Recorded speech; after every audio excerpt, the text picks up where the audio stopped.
Você observa que seu filho usa excessivamente as telas, passa muitas horas do dia em telas de computadores, celulares?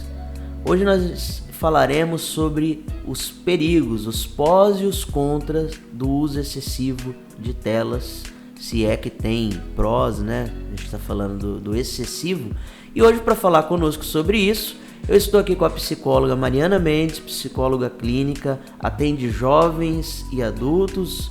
Mariana, bem-vinda ao Minuto Escola. Obrigada, é uma honra estar aqui novamente na escola. Fico muito feliz, muito agradecida e vamos aí para um bate-papo muito importante. Vamos. Mari, já para esquentar aqui, né, porque é uma curiosidade minha como pai, né, uma curiosidade e uma preocupação, por isso que eu te convidei para vir aqui abordar sobre esse tema tão pertinente, né, a essa geração, sim, que é o uso excessivo de telas. Eu quero depois citar 2 exemplos de uma novela que acabou recentemente, que mostrava um pedófilo atrás das telas e que também mostrava um garoto que se tornou viciado no uso excessivo de telas. Sim. Mas daqui a pouquinho a gente vai falar sobre isso, porque antes eu quero que você abrir esse programa falando quais são os perigos do uso indiscriminado de telas, de celulares, computadores, por crianças e adolescentes, Mari. Vamos lá, tem muitos perigos, né? Desde perigos cognitivos, aí atrasos, né? Com as crianças, até perigos, crimes mesmo, né? Abusos e desafios, né? Que a gente vê até há um tempo atrás, não é nada recente, isso já vem acontecendo há muito tempo. Então tem vários tipos de perigos, né? Eu falo assim, o perigo maior, além do que a gente vivencia dentro da internet, que pode ser uma terra de ninguém, né? É os pais não estarem atentos ao que os filhos estão consumindo na internet. Esse é o perigo número 1. Então é muito importante que os pais acompanhem seus filhos no que eles estão consumindo na internet. Então, assim, desde crianças, né, que estão vendo ali às vezes um desenho que a gente acha que não tem perigo nenhum, mas entre um desenho e outro, né, às vezes aparece alguma coisa ali que não é adequado. E nos próprios desenhos, Bruno, hoje a gente vê, esses dias até estava assistindo um desenho infantilzinho, assim, um desenho mesmo de bonequinhos com meu filho. E eu comecei a ver que o desenho tava indo para um caminho meio esquisito ali, agressivo, né?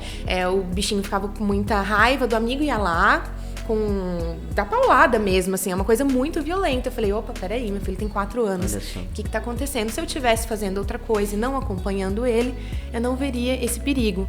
Então você vê que até ali disponível, a gente tem que ficar de olho. Exatamente. Porque o próprio YouTube tem várias políticas ali, né, eles ficam de olho, mas assim, é muita coisa, né? Ô Mari, é claro que a gente também, né, a gente vai falar hoje focado nos perigos, só que também existem coisas boas no universo, né? Aliás, hoje a gente pode falar que a gente até é dependente, né, da web, da net, enfim, de todo esse universo tecnológico. Porém, a gente tem que saber ponderar isso tudo, né? E o monitoramento dos pais, isso faz toda a diferença, como você acabou de citar. Com certeza, sem dúvida nenhuma. Porque também dá pra gente consumir coisas que vão evoluir a gente como pessoas, as crianças aprendendo, né? Então eu acho legal isso. Vai começar a colocar um pouquinho de tela, por exemplo, para as crianças, começa então a coisas pedagógicas, desenhos que vão evoluir ali a parte cognitiva, porque senão a gente vai ter aí um atraso significativo. É desenvolver a cultura de usar a internet para o lado bom, por exemplo, na escola, os alunos usam para plataformas, acessar plataforma, pesquisa, fazer atividades, né? Inclusive existem hoje um ensino híbrido, então ele tem o presencial de manhã, tarde, muita coisa que eles estudam acaba sendo pela internet. Isso. Mas aí é onde tá, né? A gente coloca assim, um monitoramento, determinar horários, né, para essa utilização. Essa utilização eu penso que não deva ser desenfreada. Concorda com isso? Nossa, sem dúvida nenhuma. E dá pra gente fazer isso de várias maneiras lúdicas. E com os adolescentes, a gente não usa mais o lúdico, mas pela conversa mesmo, né? Tá ali próximo, conversar, discutir sobre isso, incluir eles na decisão. Então, a gente vai estabelecer um tempo, mas você decide se é de manhã, tarde ou noite, por exemplo. Porque tudo que é imposto também, os jovens costumam fugir, né? Então, se a gente começa desde cedo ali numa troca, numa conversa, então tem que as crianças a gente usa as fichinhas, né, de tempo. Então você vai escolher, você vai usar agora a fichinha, então é uma fichinha, você perdeu uma. E agora, como que faz? E vai ali já trabalhando várias outras coisas, certo, né? Mas hoje o nosso foco aqui é falar realmente dos perigos por trás das telas, porque existem coisas inimagináveis, né? Existe um abismo por trás das telas que às vezes nós pais não nos damos conta. Então hoje o objetivo desse programa, desse bate-papo, desse podcast é levar essa conscientização.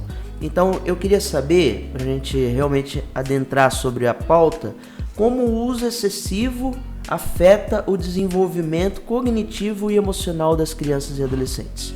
Afeta, Mari? Afeta e muito, né? Então, as crianças, a gente começa a ver um atraso, né, nas aprendizagens, na fala e principalmente no controle emocional.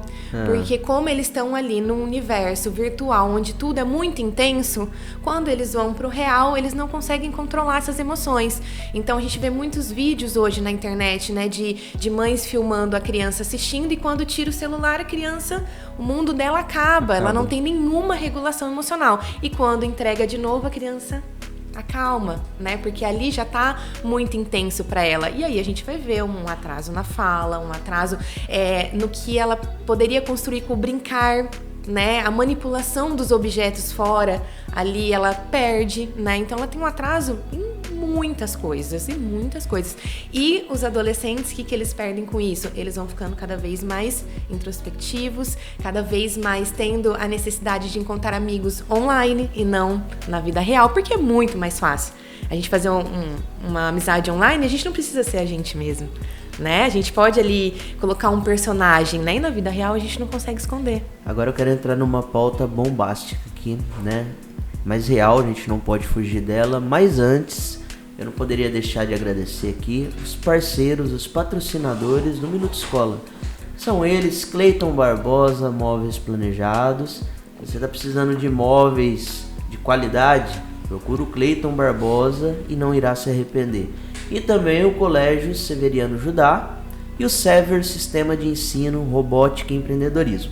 Agora sim, Mari, eu quero citar, como a gente falou no início do nosso bate-papo, uma novela que acabou recentemente, que trouxe 2 casos que para mim foi marcante. Um caso de um pedófilo que fez de uma garota de 15, 16 anos de vítima, tornou essa garota presa dele pela internet. Ele se passava por uma atriz famosa, uma pessoa que a garota era fã, e começou a conversar com a garota e desenvolveu uma amizade, a menina iludida, achando que era a atriz famosa. Exatamente. Então isso me marcou muito. É possível esse tipo de coisa? Muito. E depois também, na mesma novela, eu vi também alguns episódios de um garoto que ficou totalmente dependente das redes sociais. Ele entrou no universo metaverso lá, ficou até redundante, mas ele entrou no mundo metaverso e ele começou a viver o mundo como se o real não existisse mais. Ele começou a viver, ir pra balada no metaverso, tudo através das telas. E os pais acharam aquilo natural, quando perceberam, o garoto já estava com um vício seríssimo. Então, assim, queria que você comentasse sobre, não sei se você assistiu, participou, acompanhou na internet dessas cenas, e como a gente pode evitar isso e como isso é sério, né, Mari? Nossa, muito sério, Bruno. E assim, esse caso foi um caso até extremo que chegou a menina, né, a atriz da novela, ela teve a comunicação ali por vídeo. Você vê como tá muito avançada a tecnologia até nisso. Aquilo não é fantasia, não é real acontece. Mesmo, acontece. E se a gente for até descendo o degrau, porque isso, como eu falei, assim, é um caso assim muito de ter a imagem ali, né? A pessoa fez uma imagem fake e que conversava com ela, né? Então, olha a loucura. Mas se a gente for descendo o degrau, isso começa lá nas salas de bate-papo dos jogos. Isso começa no WhatsApp.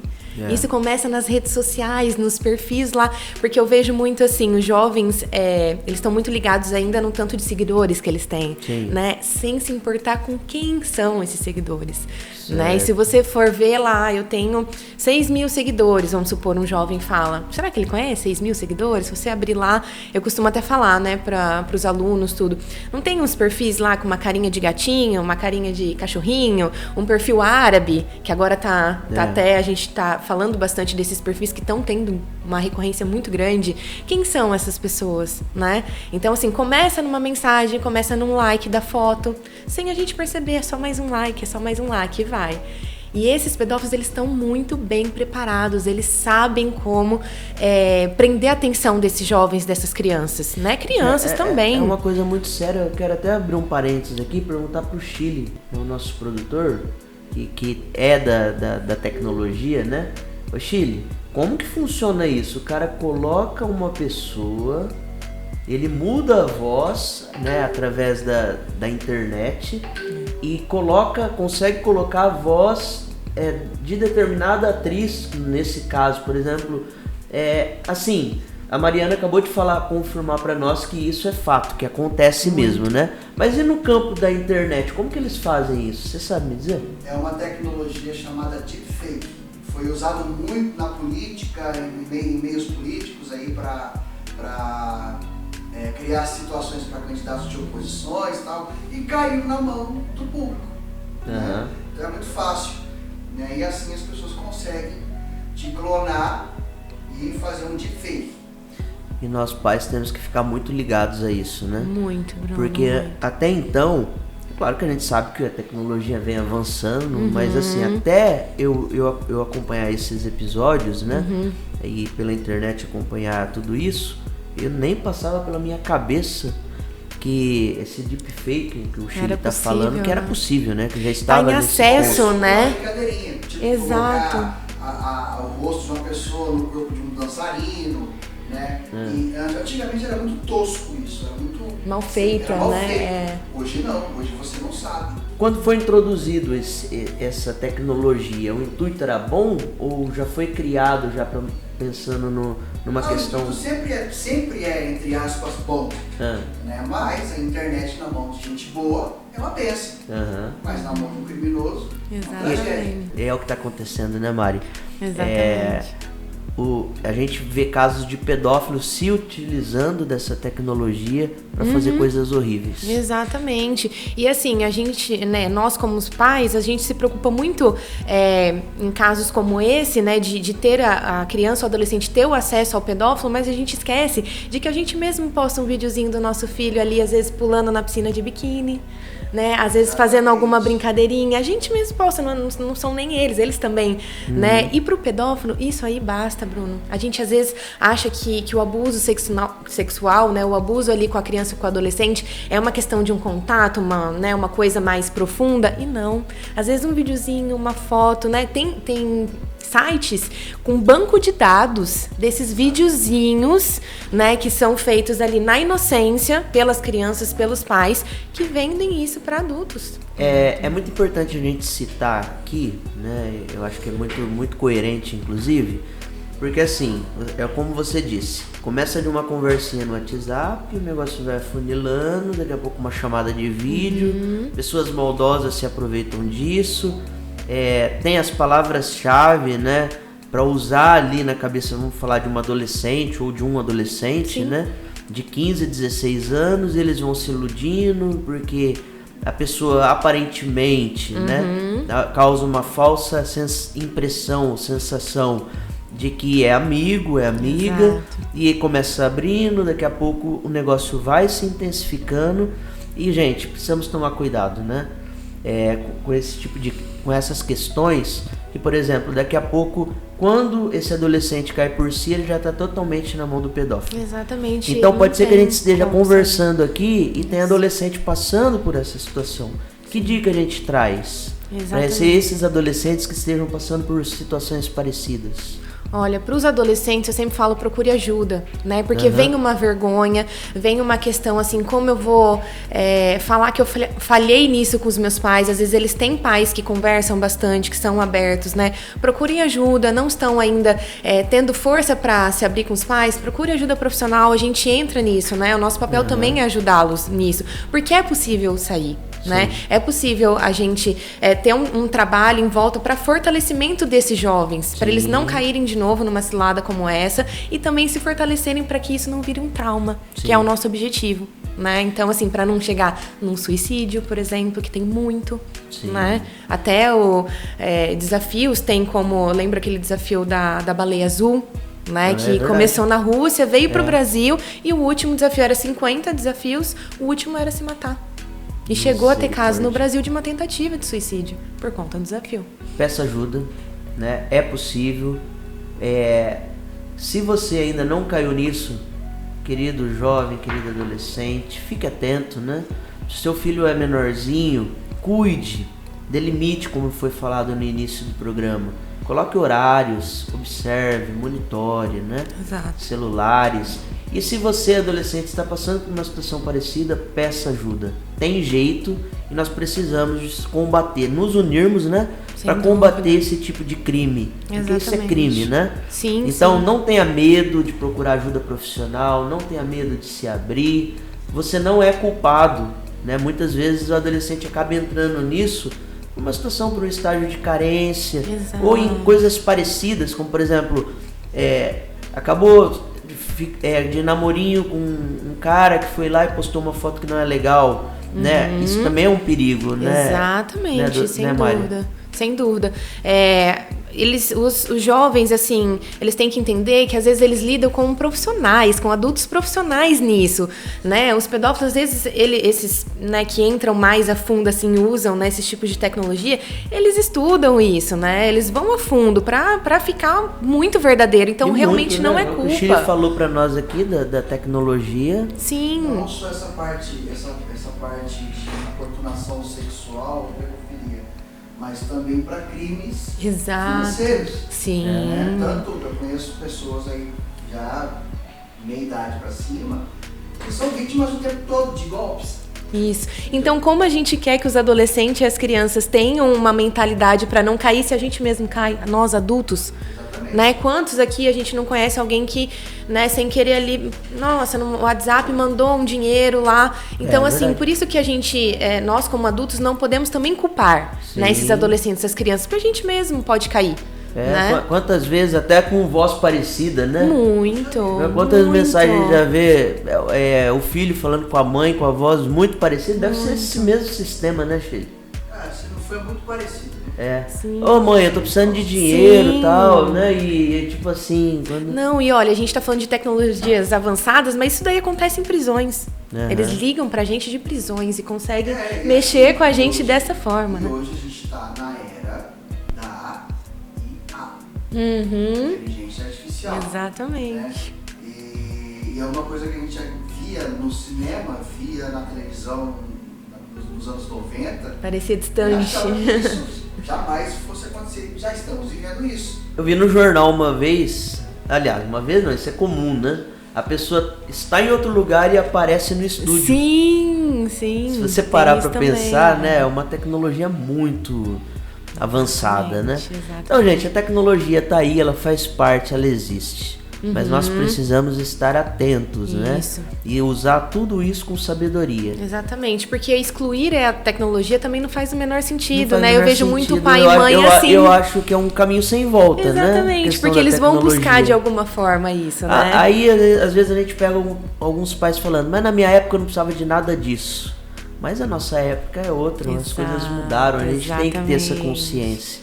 É isso. Né? E desenvolver estratégias para cuidar dos nossos filhos de alguma forma. E não ter preguiça também de entender, de conhecer, de ver conversar, como... Exatamente. né? A gente não pode vê ser muito tabu, né? Conversar com sem os adolescentes. dúvida, a gente vê muito pai e mãe que assim, eu vou deixar ali o celularzinho porque eu consigo respirar, consigo fazer outras coisas, e realmente a criança fica ali, o adolescente fica ali sem tempo definido, né? Mas não é bem por aí, porque o perigo depois, a conta chega, né? A famosa conta chega. Eu também citei no início do programa um caso de um menino que começou a entrar no metaverso. Isso. Foi ficando horas e cada vez mais horas nessa mesma novela, né? Uhum. E se tornou um ponto que dentro do metaverso ele ia pra balada, ele mudava o seu porte físico, que também isso é muito comum, né? Nos dias de hoje. Sim. Conseguir amigos que talvez o aceitava e na cabecinha dele, na escola, em outros lugares, ele não era aceito da mesma maneira, e ele foi criando um universo paralelo através do metaverso.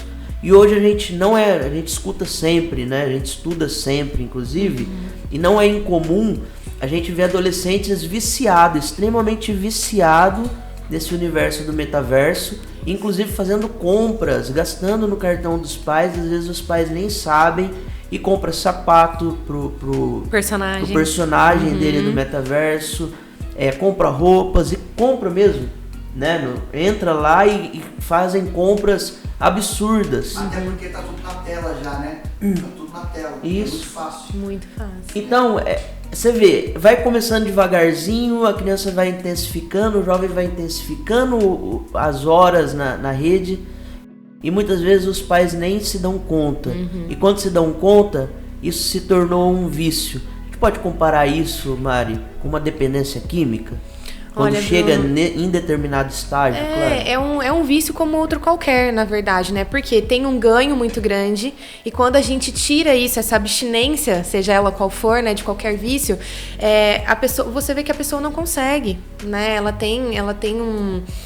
Como fala assim, ela vai para um lugar de como se aquilo fosse essencial na vida dela, né? E aí é que mora o perigo, né? Então a gente tem que usar a tecnologia junto com a gente e não acima da gente, né? Então, por exemplo, esse jovem, e o que acontece com muitos jovens, a sensação que eles têm que eles só conseguem existir no metaverso, por exemplo, no jogo. Paralelo. Exatamente, porque ali eles conseguem formar um personagem, um avatar, que a gente chama também, perfeito, né? Aceito, forte, tudo aquilo que ele não consegue ali na vida real, né? Então aquilo vai se transformando na vida real dele, na verdade, né? E quando ele vem pro real, aquilo é insuportável para ele. Por isso que ele não aguenta.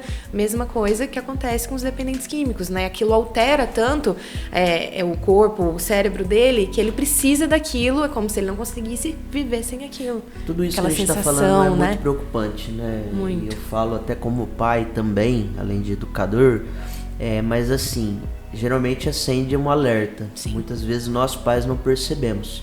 Quais são os sinais que essas crianças e jovens começam a apresentar?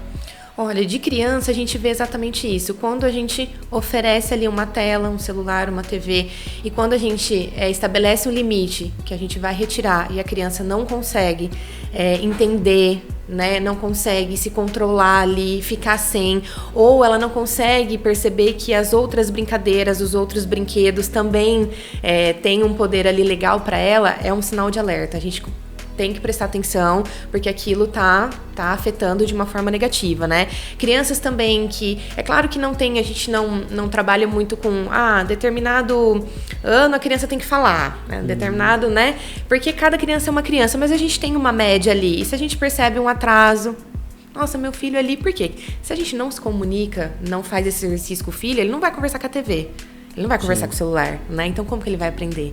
Né? E tem muitas crianças que não estão nem na escola ainda pra treinar. Alteração de humor acontece? Super também. No sono também, né? Alteração de sono, a gente percebe isso. Então, se percebe que a rotina ali da criança vai modificando, né? A gente não consegue mais fazer uma rotina tranquila, saudável, porque ela tá alterando, né? Já no jovem, aquele jovem que começa a se isolar muito. Substituir jogos por estar na mesa com a família. Exatamente. E a gente tem que... É uma linha muito tênue, porque assim, tem uma coisa muito comum da adolescência, que eu acho até importante para os pais darem esse espaço, né? Não quer dizer que meu filho tá trancado no quarto ou tá ali, quer ficar só no quarto. Isso não necessariamente é negativo, mas porque a gente precisa ficar de olho. Pode ser e pode não ser. Porque eles estão, na adolescência, a gente entra numa fase que a gente tem essa necessidade, né? De ter o nosso momento, o nosso cantinho, fazer as nossas coisas do nosso jeito. E isso é legal. Mas os pais não podem esquecer que eles ainda são pais. Eles ainda são supervisores desse jovem. As escolas podem auxiliar também monitorando a utilização desse celular. Monitorando não, colocando limites na utilização de celulares durante o horário de escola? Sim, Bruno, sem dúvida, porque a gente tá também numa era muito do famoso TDAH, né? Então, assim, os alunos, o que acontece? Eles vão preferir ficar no celular do que assistir uma aula ali que precisa de um foco muito grande, ou às vezes é uma matéria que eles não gostam, né? Então, assim, é muito importante que a escola entre nisso e utilize a tecnologia a seu favor e não contra, né? Porque senão realmente a gente vai ter uma sala zumbi, que eu chamo, né? Não uma sala cheia de alunos discutindo. Eu acho que promover a discussão na sala de aula é muito importante, porque a gente dá voz a esses adolescentes que eles estão buscando isso na internet. Inclusive você esteve aqui na escola, né? No Colégio Severiano Judá, falando sobre essa pauta. Como é que foi, Mari? Foi uma experiência incrível. Eu achei muito legal porque eles participaram muito. Desde dos pequenininhos, assim, eles participaram, eles conseguiram dar exemplos do que eles estavam vivenciando, que poderia ser, a gente incluiu até o bullying como pauta também, né? Porque isso acontece não só na vida real, como o cyberbullying, né? No virtual também. Então foi muito legal a participação deles, assim, e a abertura da escola foi muito importante, Bruno. A gente vê que é uma escola humanizada, é uma escola preocupada com a saúde mental dos seus alunos, né? Então isso faz toda a diferença, porque tem escola também que a gente vê que fica muito ali naquele, como fala, proibir, né? Que também não é legal. Então, por isso que eu falei, é uma escola também que inclui a discussão, e isso é o que ganha o jovem, porque eles têm poder de fala, né? Eles querem utilizar isso, né? Então é muito importante, foi muito legal. Na verdade, a gente não pode também formar robôs, né? De jeito nenhum. Tem que formar realmente jovens com raciocínio lógico, crítico, pensante, né? Esse é o intuito. Por isso que eu gosto do Minuto Escola, por exemplo.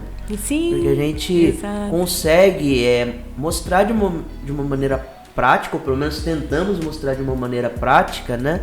Que eles precisam falar. E acho que informação é o melhor caminho para abrir a mente, né? Sim, e se eles não têm essa voz em casa, esse espaço para falar, eles vão buscar na internet. Não tem como, né? Se são aqueles pais que eu que mando e você só abaixa a cabeça e obedece, né? Eles vão procurar isso em outro lugar. Infelizmente, acabam aí fazendo amizades muitas vezes suspeitas, né? Além do monitoramento que os pais podem, eu acredito que devam fazer em casa, existem algumas formas alternativas que as famílias possam fazer para inibir um pouco ou equilibrar um pouco o acesso das telas? E quais seriam essas formas? O que você costuma indicar para as famílias? Olha, Bruno, eu costumo falar que o exemplo é o básico ali, né? Então, assim, não adianta a gente querer que os adolescentes se limitam ali com essa tecnologia se a gente mesmo fica 24 horas com o celular, na TV, no tablet, no computador, né? Então, assim, procurar fazer atividades tanto para vocês, incluindo os filhos, que não tenham esse uso, porque simplesmente tirar não vai resolver nada, né? Eles vão ficar só naquela angústia de não ter, meu Deus, eu não posso, nossa, né? E então fazer atividades e se incluir nessas atividades, não só exigir isso dos filhos, porque a gente tá falando muito aqui dos jovens, né, das crianças, dos adolescentes, mas e a gente? Sim. Né? O tempo que a gente passa, às vezes ali só passando o dedinho, né? Não é nem consumindo algo, assim, relevante. O planejamento da rotina acho que começa de nós, pais, né? Total. Se a gente quer mudança, a gente tem que começar, né? A gente quer incentivar nossos filhos a seguir uma rotina, a gente tem que ter uma rotina. Sim. E auxiliá-los numa rotina deles, num planner, né? Exatamente. Então, hora você vai pra escola, hora é almoço. Mesmo exemplo, por exemplo, alimentação, né? Eu queria que o meu filho fosse saudável, mas vamos olhar pra alimentação dos pais. Como que tá? Né? Será que tá indo por esse caminho também? Eu tô ali experimentando, eu só quero que meu filho experimente. É a mesma coisa da tecnologia. A gente acha que é uma coisa muito mirabolante de se fazer muitas técnicas e às vezes não. Né? Às vezes é substituir por uma outra coisa que vai agregar muito mais e vai aproximar os pais dos filhos, que é o mais importante. Mari Mendes, didática, sempre. Muito obrigado pela sua participação. Eu queria que você olhasse para aquela câmera lá, né? E deixasse sua mensagem, falasse quem é a Mari Mendes, né? Onde você atende, e nós pais que possamos estar atentos a tudo isso que foi falado aqui, né? Nesse universo metaverso, nesse universo da inteligência artificial, nesse universo da internet, porque isso faz parte dos nossos dias, mas sim, é possível a gente monitorar os nossos filhos. Mário, eu te agradeço desde já e fique à vontade para falar sobre as suas considerações. Muito obrigada, estou muito feliz de estar aqui na escola novamente. Bom, eu sou psicóloga clínica, atendo adolescentes e adultos, como o Bruno mencionou. A minha clínica fica na Rua Bandeirantes, 454. Quem quiser aí também me seguir nas redes sociais, eu falo muito sobre adolescência, né? A gente está aí com projetos para incluir esses temas, né? Cada vez mais ali nas redes sociais também, que é importante, né? Uma porta de entrada. Então é psico.Mariana Mendes. Qualquer dúvida, estou à disposição. Procurem ajuda, seja você pai e mãe, seja você adolescente, criança, né? Procurem ajuda, nós estamos à disposição aí para todos vocês. Muito obrigada. Obrigado você, Mari. Gente, se inscreva no nosso canal Bruno Souza Minuto Escola no YouTube, aperta o sininho. Todas as vezes que a gente trouxer conteúdos relevantes como esse, você será notificado. Você que nos assistiu pela TVC Canal 21, muito obrigado pela sua audiência. Eu sou Bruno Souza, educador e empreendedor para o Minuto Escola.